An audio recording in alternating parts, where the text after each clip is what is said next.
आता डेंग्यू हा जो आजार आहे हा विषाणूजन्य आहे. डेंग्यू हा व्हायरसमुळे होतो. डेंग्यूचे 4 व्हायरसेस असतात.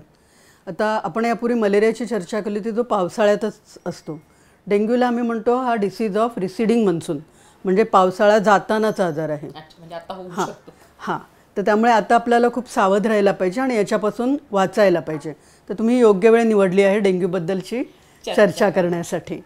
आता डेंग्यूचं कसं आहे की मलेरियाला मी म्हटलं की औषधं आहेत की हा आजार आणि हे औषध.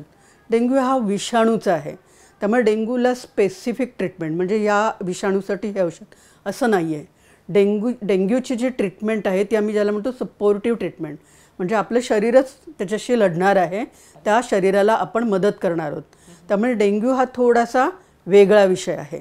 तर मलेरियाला जसं हे मलेरिया आणि हे औषध असं नाही आहे, फिक्स औषध नाही असं डॉक्टरांचं म्हणणं आहे. हां, ह्या विषाणूला हे औषध असं आपण नाही ट्रीट करत. डेंग्यूचं कसं आहे ना, तो एकच असा आजार नाही, तो एक आजारांचा पट आहे असं आपण म्हणू. म्हणजे त्याच्या एका टोकाला आहे की एक अगदी किरकोळ ताप होऊन जातो, तुम्हाला कळतसुद्धा नाही, आणि त्याची काही म्हणजे तुम्ही एक साधी घरात कुठली गोळी घेऊन बरा होतो आणि आपल्याला कळतं नाही की तो डेंग्यूने होता. आणि बरेचसे असे हे सौम्य प्रकाराचे असतात. डेंग्यू प्रश्न कधी येतो, मी जसं म्हटलं तो पट आहे. त्यामुळे बरेचसे रुग्ण हे अतिशय सामान्य तापाचे असे असले तरी काही रुग्ण आहेत ते थोडे गंभीर होऊ शकतात.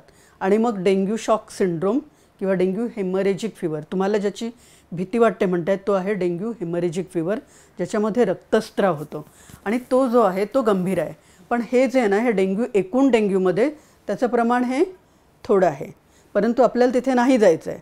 सो तो भाग भीतीदायक आहे.